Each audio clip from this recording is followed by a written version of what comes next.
6 big battery, IP65 এর water rating, 50 megapixel main camera. Hello, আসসালামু আলাইকুম, সবাইকে স্বাগতম এলকেন টেকনোলজি ইউটিউব চ্যানেলে। আমি লোকমান। আজকে আপনাদের জন্য নিয়ে এসেছি হেলিও 46 এর ফুল রিভিউ আর ডিজাইন, পারফরমেন্স, ক্যামেরা সব থাকবে আজকের এই ভিডিওতে। তো চলুন বেশি কথা না বলে শুরু করে আজকের এই ভিডিও। প্রথমে যদি আমরা ওই ফোনের ডিজাইনটার দিকে লক্ষ্য করি, ডিজাইনটা মোটামুটি ভালোই বলা যায়।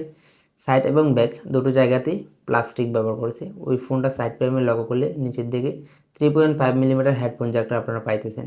এখনকার সময় সব ফোনগুলোতে দেখা যাচ্ছে 3.5 মিলিমিটার হেডফোন জ্যাকটা নাই। এটা একটা প্লাস পয়েন্ট বলা যায়। এখন যদি আসি ওই ফোনের ডিসপ্লেতে ব্যবহার করে 6.67 ইঞ্চি একটি IPS LCD ডিসপ্লে, যেটাতে রয়েছে HD প্লাসের রেজুলেশন। এখানে একটু ঘাটতি বলা যায়, আর একটু হাই দিতে পারতো এই প্রাইস পয়েন্টে। তো আপনারা যদি কাছ থেকে দেখেন তো একটু নয়েজ ভাব দেখা যায়। আর এখানে ব্যবহার করেছে 120 হাই রিফ্রেশের। ওই 120 হাই রিফ্রেশের জায়গাতে সব অ্যাপসের ক্ষেত্রে মোটামুটি ভালোই কাজ করে। আর ব্যবহার করেছে 500 নেট স্পিড নিট ব্রাইটনেস। তো এই ব্রাইটনেস নিয়ে আপনাকে হতাশ করবে না বলে মনে করি। তো তো আপনার যদি বেশি সানলাইট হয়, বাইরে যদি ছোটোখাটো কাজকর্ম সারতে হয় তো সারতে পারবেন। বেশি সানলাইট না হলে, বেশি সানলাইট হলেও এরকম সমস্যা হবে না বলে মনে করি। আর এই ফোনটার যে ভিজুয়ালটা কিন্তু বেশ নেরো। এখানেও 5 ক্যামেরা ব্যবহার করছে। ডিসপ্লেটা দেখতে 5টার কারণে কিন্তু একটা ভালো লুক আসে, দেখা যায় আর কি। এখন যদি আসি ওই ফোনের ক্যামেরা সেগমেন্টে, মেন ক্যামেরাতে ব্যবহার করছে 50 মেগাপিক্সেল একটি মেন ক্যামেরা, এটাতে আপনারা 4K ভিডিও করা যায় না। এখানে ওই প্রাইস পয়েন্টে 4K দেওয়া যায় না কোনোভাবেই। 1080p 30fps সর্বোচ্চ ভিডিও রেকর্ড করা যায়। ছবির কোয়ালিটিও বেশ ভালো। তো এখানে পোর্ট্রেট মোডেও ভালোই ছবি তোলা যায়। তো ছবি তুলতে গেলে একটু যে আর্টিফিশিয়াল যে লুক ওইরকম হয়ে যায় আর কি, ফেসটাকে মোটামুটি স্মুথ করলে পারি। তো এই প্রাইস পয়েন্টে মোটামুটি আপনার পোর্ট্রেটটা পাইতেছেন।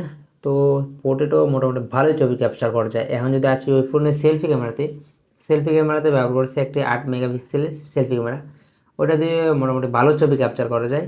আমি মনে করি যে সেলফি মোটামুটি এই প্রাইস পয়েন্টে অনেক ভালোই দিয়েছে তারা। এখন যদি ওই ফোনের পারফরমেন্সের কথা বলি, 12 nm মিডিয়াটেক হেলিও G81 এর চিপসেটটা ব্যবহার করেছে। এই প্রাইস পয়েন্টে এরকম চিপসেটই আশা করা যায়, আর ভালো তারা দিতে পারবো না কোনোভাবেই।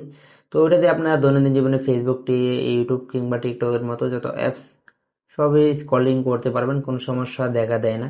তো অনেক টিকটক সব যদি একসাথে ব্যবহার করেন তো একটু ল্যাগ টাইপের ভাব দেখা যায় আর কি। ওই ফোন দিয়ে আপনারা কোনোভাবে গেম প্লে করতে পারবেন না, যে হাই গ্রাফিক্সে গেম প্লে করবেন কিংবা গেমের জন্য ওই ফোনটা কিনবেন, তো ওইটা কোনোভাবেই সম্ভব না। তো ওই ফোন দিয়ে যদি গেম প্লে করেন তো অনেক সময় গেম প্লে করতে করতে একটু হিট জেনারেটর হয়ে যায়। তো ওই ফোন দিয়ে টুকটাক গেম প্লে করতে পারবেন, যে একবার না করতে পারবেন এটা হয় না।